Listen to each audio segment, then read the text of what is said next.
Coloque-se de pé, por gentileza. Abra sua Bíblia no livro de 1 Reis, no seu capítulo 19.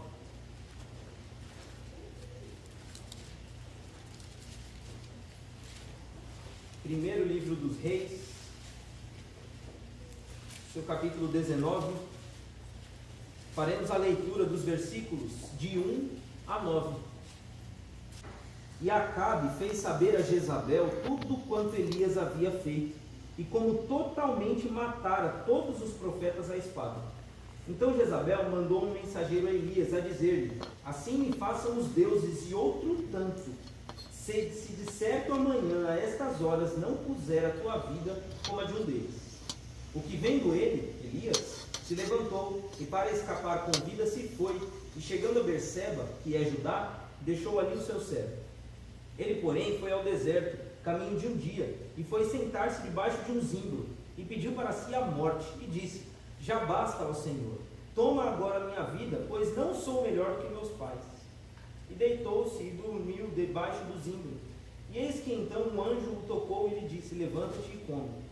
E olhou, e eis que à sua cabeceira estava um pão cozido sobre as brasas, e uma botija de água. E comeu e bebeu, e tornou a deitar-se. E o anjo do Senhor tornou segunda vez, e o tocou e disse: levanta-te e come, porque te será muito longo o caminho. Levantou-se, pois, e comeu e bebeu, e com a força daquela comida caminhou 40 dias e 40 noites até Horebe, o monte de Deus. E ali entrou numa caverna, e passou ali a noite. E eis que a palavra do Senhor veio a ele e lhe disse: que fazes aqui, Elias? Mais uma vez, na presença do Senhor, em oração a Deus, nós estamos e agradecemos, ó Pai, pela leitura da Tua Palavra. Esse que é, sem dúvida, meu Deus, o momento mais importante do nosso culto, porque é maravilhoso louvarmos, cantarmos hinos de louvor, de engrandecimento ao nome do Senhor, mas ainda muito mais maravilhoso é para nós, meu Deus, ouvirmos a Tua Palavra, ouvir aquilo que o Senhor tem a dizer aos nossos corações. E por isso, meu Deus, nós pedimos nesse momento que o Teu Santo Espírito ele encontre em nossos corações liberdade, meu Deus, para falar, para agir, para atuar e principalmente para modificar as nossas vidas, de maneira tal que possamos sair daqui hoje, meu Deus, diferentes de como entramos e diferentes para melhor, Pai, para mais perto de Ti, para mais próximos da Tua Palavra. Mais uma vez intercedemos, meu Deus, pedindo pela vida do nosso pastor e da irmã Cátira também. Sabemos, meu Deus, que estão certamente em seu lar, em oração por nós, estão lá cronometrando tudo, meu Deus, com relação ao culto, desejosos de estarem aqui, mas sabemos que é difícil, meu Deus, a situação. Então pedimos, ó Pai, que de acordo à vontade do Senhor, que o Senhor restaure, ó Deus, a saúde da irmã Cátira, a fim de que ela esteja presente aqui conosco nos próximos cultos, meu Pai, bem como também o pastor Edgar, com a sua coluna, meu Deus, para que tenhamos aqui, meu Deus, sempre que possível, a presença do nosso amado pastor.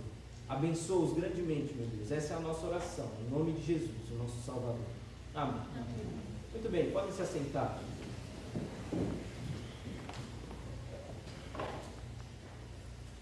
Desculpe. Frustrados e isolados é o nome da mensagem dessa noite. Essa passagem é muito conhecida pelo povo de Deus.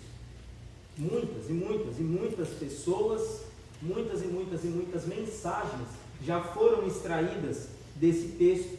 No capítulo anterior, nós vemos a narrativa onde Elias ele convoca todo o povo de Israel até o Monte Carmelo, e lá ele desafia os 450 profetas de Baal e também os 400 profetas de Azera ou Azerá, eu não sei a pronúncia correta do nome desse Deus. E então, após convocar todo o povo, Elias, ele sugere uma disputa para saber de fato quem é o verdadeiro Deus. E ele sugere: aquele que enviar fogo do céu e consumir todo um sacrifício no altar, esse então será reconhecido como o verdadeiro Deus. E então, os profetas de Baal começam os seus rituais, eles começam então a fazer as suas danças, os seus cantos, eles começam então a açoitar-se a si mesmos e nenhum resultado eles obtêm. Eu acho até mesmo engraçado, porque o profeta de Deus, o profeta Elias, ele começa a zombar daquele povo, dizendo: olha, ele é um Deus, então ele deve estar muito ocupado, por isso ele não deve estar ouvindo vocês, gritem mais alto, machuquem-se mais, façam tudo aquilo que estiver às mãos de vocês. Ele é um Deus, ele deve estar muito ocupado, por isso ele não está ouvindo vocês. E a narrativa nos mostra que eles então ficam grande parte do dia nessa investida, mas nenhuma resposta eles obtêm. Então Elias, ele diz: agora é a minha vez, e façam um favor, vamos primeiramente reconstruir o altar do Senhor. Havia um altar ali que estava quebrado. Ele então reconstrói o altar do Senhor, pega então 12 pedras que representam as 12 tribos de Judá, da nação de Israel. Então ele, com o altar erguido, ele pega: encham agora 4 baldes com água e despejem em cima do altar. Então as pessoas olham aquilo e fazem o que ele mandou, enchem os baldes com água, despejam toda aquela água em cima do altar, molhando todo o altar e a lenha. A lenha. Eu não sei se alguns irmãos aqui já tiveram a experiência de acender fogueira com lenha molhada. É praticamente impossível, irmãos. Dá um trabalho muito grande. E não contente com isso, Elias, ele diz: fazer isso uma segunda vez. E lá vão mais 4 baldes d'água. E ele diz: façam isso mais uma vez. Eu não sou muito bom em matemática, mas eu acredito que foram 12 baldes d'água. E a palavra de Deus diz que ao lado do altar havia um pequeno canal, como se fosse uma espécie de um chafariz. E foi tanta água que encheu esse canal ao lado do altar. Então Elias, ele começa a orar, e no versículo 18 nós temos ali a oração do profeta Elias, que é maravilhosa, que no versículo 36 ele diz assim: sucedeu que no momento de ser oferecido o sacrifício da tarde, o profeta Elias se aproximou e disse: ó Senhor, Deus de Abraão, de Isaque e de Israel, manifeste-se hoje que tu és Deus em Israel, e que eu sou teu servo, e que conforme a tua palavra fiz todas estas coisas. Responde-me, Senhor, responde-me, para que este povo conheça que tu és o Senhor Deus, e que tu fizeste voltar o seu coração. E o resultado disso?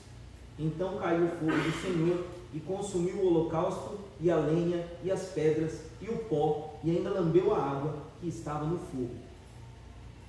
Olha a resposta do Senhor como é maravilhosa.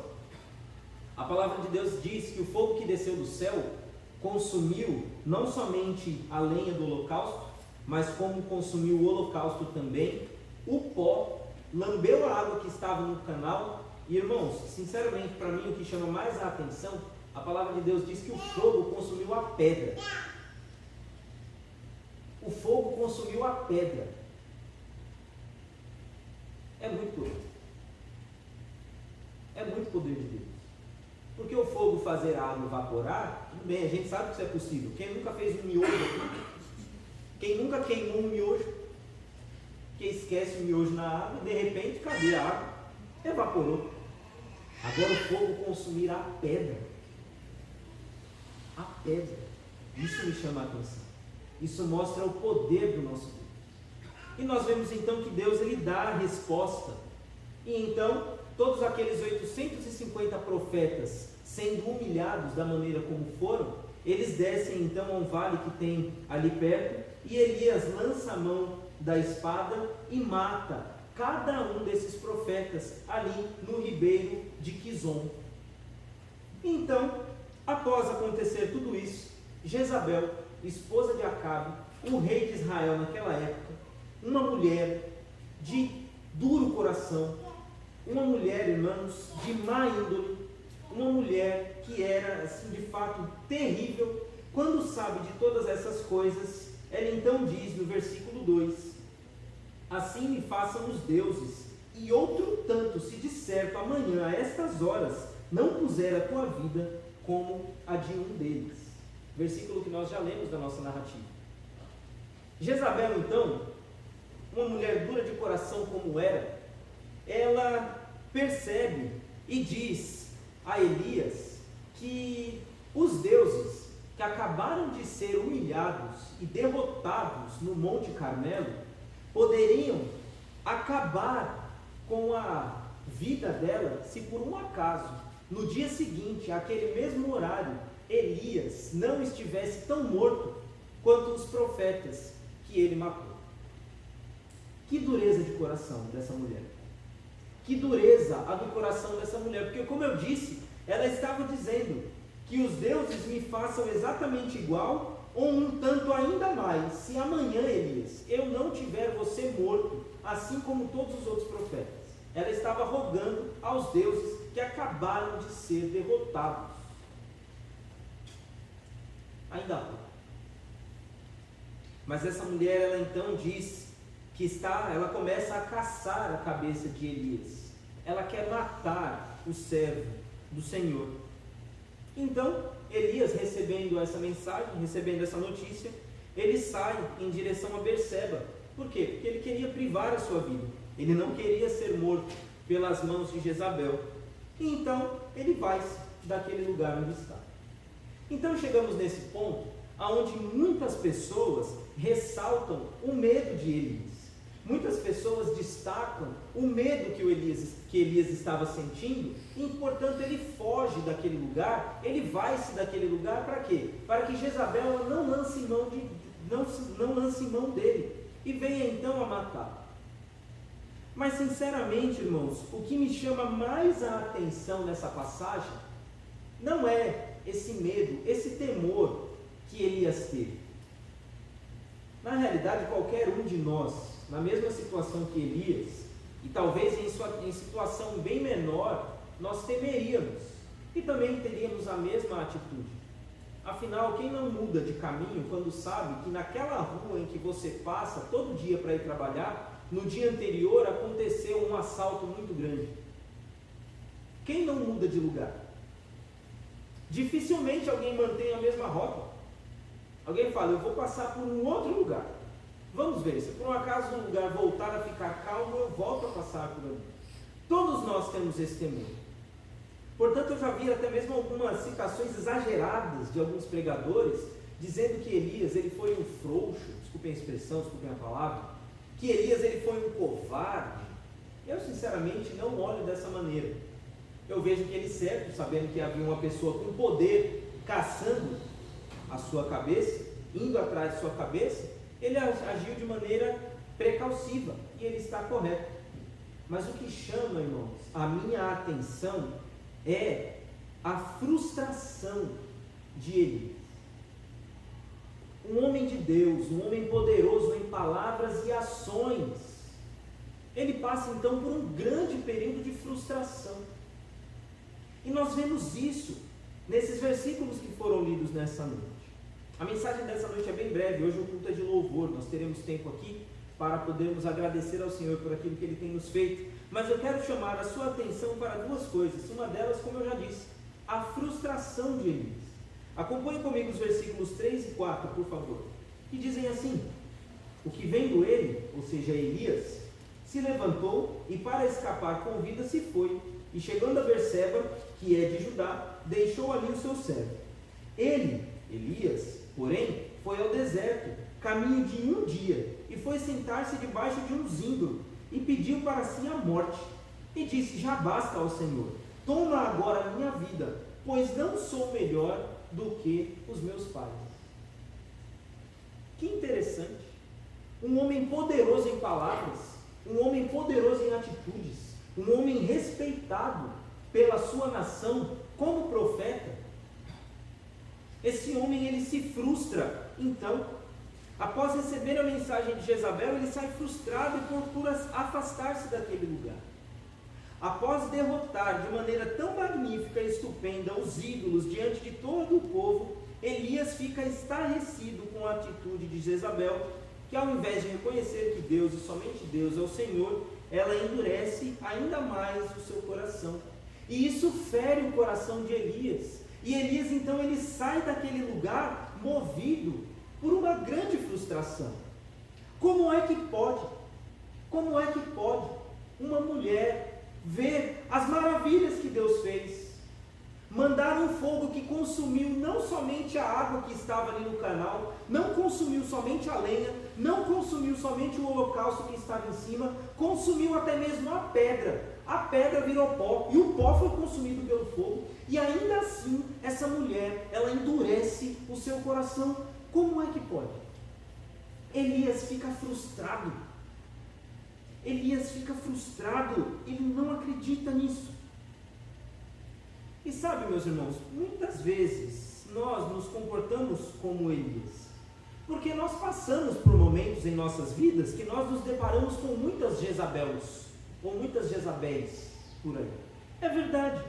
Acontecem situações em nossas vidas onde nós ficamos frustrados. Nós ficamos muito frustrados. Às vezes nós colocamos muita confiança em cima de uma pessoa. Essa pessoa vai lá e nos decepciona. E nós então ficamos frustrados com uma pessoa. Ou então nós estamos fazendo um planejamento. E quando chega lá na frente, na hora H, esse planejamento dá errado. E nós ficamos frustrados então. Nós estamos visualizando algo para o nosso futuro. E de repente aquilo ali se acaba, aquele sonho morre, vem então a frustração para cada um de nós, e junto com a frustração vem também a desmotivação, vem o desânimo. E nós olhamos para situações assim e falamos: poxa vida, não acredito, estava tudo tão certinho, estava tudo planejado tão direitinho, ia dar tudo certo, se não fosse isso, se não fosse o C, ia dar tudo certo. E muitas vezes, irmãos, esse desânimo, ele acaba nos conduzindo para um lugar muito perigoso dentro de nós. Esse desânimo, ele faz com que nós paremos de olhar para o alto e comecemos a olhar ou para dentro ou para baixo. E isso é um grande problema para as nossas vidas, irmãos. Porque o apóstolo Paulo, ele disse certa vez: prossigo para o alvo que está adiante de mim. Ou seja, cada um de nós cristãos, aqueles que já foram remidos pelo sangue do Senhor Jesus Cristo, possuem um alvo em sua vida.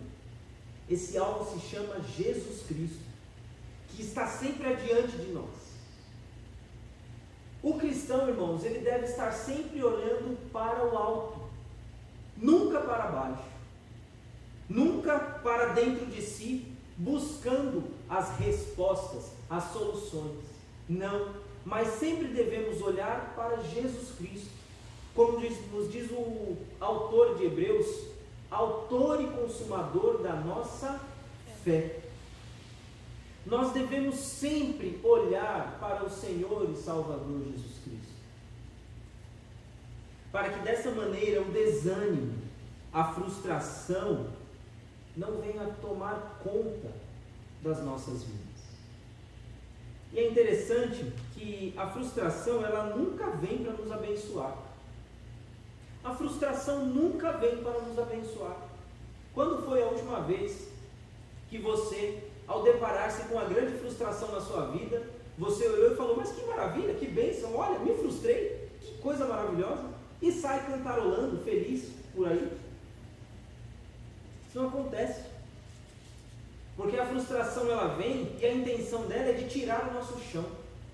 A frustração, ela vem com a intenção de minar a nossa fé, de arrebatar a nossa alegria. E se nós não tomarmos cuidado, ela vem e se instaura, e se instala em nossa vida. A frustração, ela nunca vem para nos abençoar, muito pelo contrário, ela vem para impedir a cada um de nós de olharmos para as bênçãos que Deus tem separado para nós. Efésios capítulo 1, versículo 3, fala que Deus, ele já derramou sobre nós toda sorte de bênçãos espirituais e que estão nas regiões celestiais. Essas bênçãos estão no alto, estão nos ares. E se nós queremos alcançar essas bênçãos, precisamos olhar para cima. Precisamos olhar para o alto, aonde está o nosso Deus. Mas a frustração, ela vem e tira o nosso foco e nos faz olhar para baixo. E embaixo, irmãos, não tem bênçãos. Muito pelo contrário. Olhando para baixo, a gente deixa as bênçãos passar. A gente perde as oportunidades. As frustrações aparecem para nos desanimar. Elas colocam obstáculos diante de nós. E, infelizmente, irmãos, frustrações são inevitáveis em nossas vidas. Elas são inevitáveis. Nós podemos muito bem fortalecer uma determinada área da nossa vida e as frustrações, elas não vão chegar por ali. Mas sempre haverá uma pequena brecha em nossa vida que nós seremos pegos, como diz o ditado popular, desculpem a expressão, de calça curta. E quando nós estamos bem guardados contra uma determinada frustração, aparece uma outra pequenininha e nos dá uma rasteira. Porque as frustrações são inevitáveis em nossas vidas. Nós não podemos garantir que a nossa vida será completamente isenta de frustrações. Qual deve ser então a nossa atitude quando chegar a frustração? Deve ser diferente da segunda atitude de Elias. Porque a primeira, ao ver a situação de Jezabel, foi essa. Ele frustrou-se. Ele ficou abismado com a atitude dessa mulher. E qual foi a segunda atitude de Elias? Elias se isolou. Elias, ele se afastou de tudo e de todos. Veja comigo, versículos de 5 a 9. 1 Reis 19, de 5 a 9, a palavra de Deus, ela nos diz assim: e deitou-se e dormiu debaixo do zimbro. E eis que então um anjo o tocou e lhe disse: levanta-te e come. E olhou, e eis que à sua cabeceira estava um pão cozido sobre as brasas e uma botija de água. E comeu e bebeu e tornou a deitar-se. Olha que interessante. E o anjo do Senhor tornou segunda vez e o tocou e disse: levanta-te e come, porque te será muito longo o caminho. Levantou-se, pois, e comeu e bebeu, e com a força daquela comida caminhou 40 dias e 40 noites até Horebe, o monte de Deus. E ali entrou numa caverna e passou ali a noite. E eis que a palavra do Senhor veio a ele e lhe disse: que fazes aqui, Elias? Após a frustração de ver a atitude de Jezabel, Elias, ele se isola do mundo. Ele fala: esse mundo é demais, miserável demais. Esse mundo, ele é cruel demais. Esse mundo, ele não presta, está longe de Deus.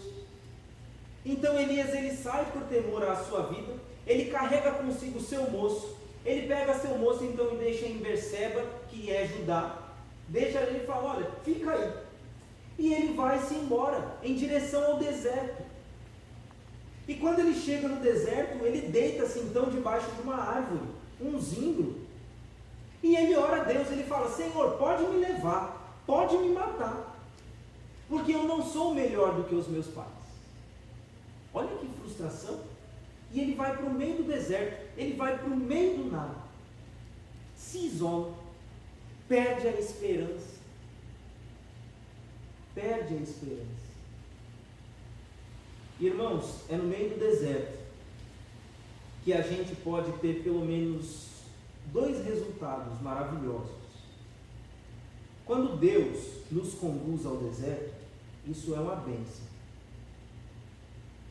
Quando Deus nos conduz ao deserto, isso é uma bênção. Porque Deus, ele quer falar aos nossos corações. E muitas vezes, no meio das muitas atividades, muitas vezes, durante a correria do dia a dia, muitas vezes, enquanto nós estamos cercados de vários afazeres, fica difícil ouvir a voz do Senhor. Então Deus, ele diz: eu preciso que você me dê atenção. E Deus nos conduz até o deserto.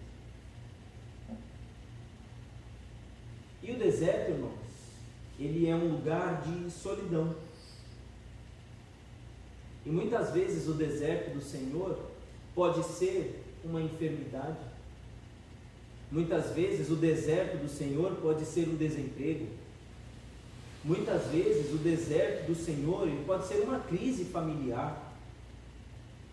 Somente Deus sabe qual será o deserto ao qual Ele vai nos conduzir. Mas é certo que no meio do deserto, Deus ele vai falar conosco. No meio do deserto, nós estamos com os nossos ouvidos mais voltados para o Senhor. No meio do deserto, irmãos, nós estamos mais atentos à voz de Deus. E isso é uma bênção. Porque em toda a palavra de Deus não há ninguém que foi levado ao deserto para ter um contato com o Senhor e voltou da mesma maneira. Não há ninguém. Gosto muito de pensar em Nabucodonosor.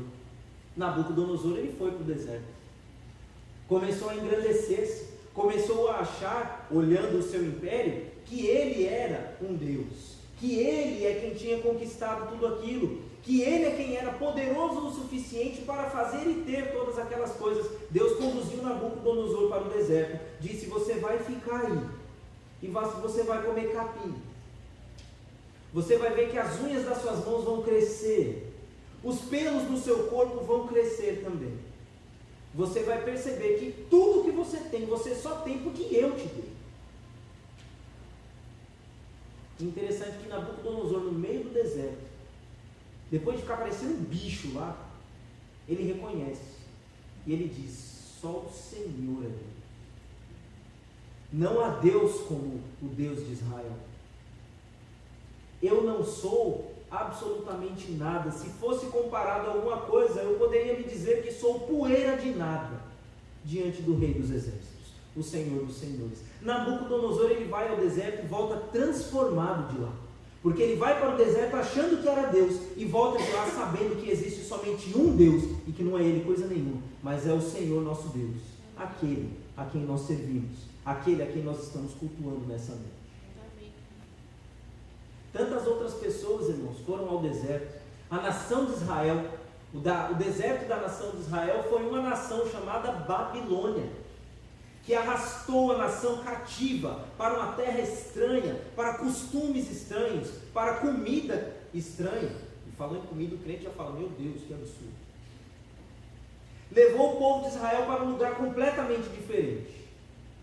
E lá a nação de Israel então começa a se lembrar do Senhor. Lá ela começa a quebrantar o seu coração. Lá ela começa a dar ouvidos à voz do Senhor. Lá ela começa a se lembrar das bênçãos que Deus realizou no seio da sua nação. Lá eles começam a perceber qual era o pecado que eles estavam cometendo contra o Senhor. E no meio do deserto, escravizados lá na Babilônia, eles confessam o seu pecado, eles reconhecem que pecaram contra o Senhor. E Deus então, de uma maneira maravilhosa, vem o Império Medo-Persa, passa por cima da Babilônia, e depois um dos imperadores medo-persas olham para um rapaz lá chamado Neemias, vê que ele está mais triste e pergunta: o que te acontece? Então Neemias, ele diz: o templo da minha cidade, ele está quebrado, ele está destruído, o meu povo por conta disso está triste em seu coração. E o imperador olha para ele, se compadece daquele homem e fala: volte para sua terra, para o seu povo. No meio do deserto, Deus ele providenciou o escape, a solução. E nós temos salmos maravilhosos, como o Salmo 26. Inclusive, vá comigo para lá, por favor. Palavras da nação de Israel. O salmista, ele expressa a alegria do povo voltando do cativeiro. Salmo de número 126, um salmo maravilhoso, uma canção maravilhosa, que diz assim: quando o Senhor trouxe do cativeiro os que voltaram a Sião, estávamos como os que sonham. Olha que maravilha, que bênção. Salmo 126, 2: então a nossa boca se encheu de riso e a nossa língua de cântico. Então se dizia entre os gentios: grandes coisas fez o Senhor a estes. Grandes coisas fez o Senhor por nós, pelas quais estamos alegres. Traze-nos outra vez, ó Senhor, do cativeiro, como as correntes das águas no sul. Os que semeiam em lágrimas cegarão com alegria. Aquele que leva a preciosa semente, andando e chorando, voltará sem dúvida, com alegria, trazendo consigo os seus molhos. Foram levados ao deserto, mas quando voltaram para casa estavam com seus corações rejubilosos, estavam alegres, estavam felizes no Senhor. Não há ninguém que é conduzido ao deserto, à presença de Deus, por Deus, e volta de lá da mesma maneira. Agora, meus irmãos, voltando a falar de Elias, quando nós nos conduzimos ao deserto, isso é um grande problema em nossas vidas. Porque nós nos isolamos das pessoas. Porque nós achamos que ninguém é bom o suficiente para nos fazer companhia. Se nós percebermos, o versículo 10 nos diz exatamente o que se passava no coração de Elias. Lá, 1 Reis, capítulo 19, versículo 10, a palavra de Deus ela nos diz: e ele disse: tenho sido muito zeloso pelo Senhor, Deus dos exércitos, porque os filhos de Israel deixaram a tua aliança, derrubaram os teus altares e mataram os teus profetas à espada, e só eu fiquei, e buscam a minha vida para me atirar. Irmãos, quando nós vamos ao deserto, quando nós nos isolamos das pessoas, quando nós nos isolamos de Deus, nada disso pode dar certo. Interessante que Elias ele estava focado em ficar longe de quaisquer pessoas. Porque como nós vimos aqui na narrativa, ele fugiu para o deserto, dormiu debaixo de uma árvore. De repente, um anjo o acorda. Cutuca Elias, acorda. Como? E Elias então ele acorda, vê que em cima das brasas tem um pão assado, pão prontinho, quentinho. Do lado do pão, uma botija d'água fresquinha. Ele levanta, come, bebe e volta a dormir. Pão feito por Deus. Não era o pão que o diabo amassou, não, muito pelo contrário. Pão que Deus fez. Água que Deus providenciou. Ele come, bebe e volta a dormir. O anjo então, a segunda vez, vai lá e o cutuca e o acorda e fala: Elias, come, porque o seu caminho ele será muito longo. O anjo disse para onde Elias devia ir.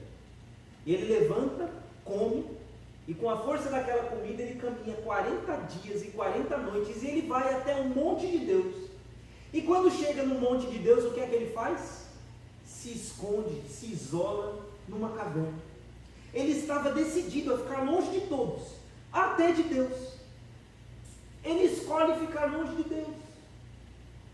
Então, como nós vimos no versículo 9, Deus chega para ele e diz: Elias, que fazes aqui? Por que é que você está se isolando de todo mundo? Por que é que você está buscando esconder-se até mesmo de mim?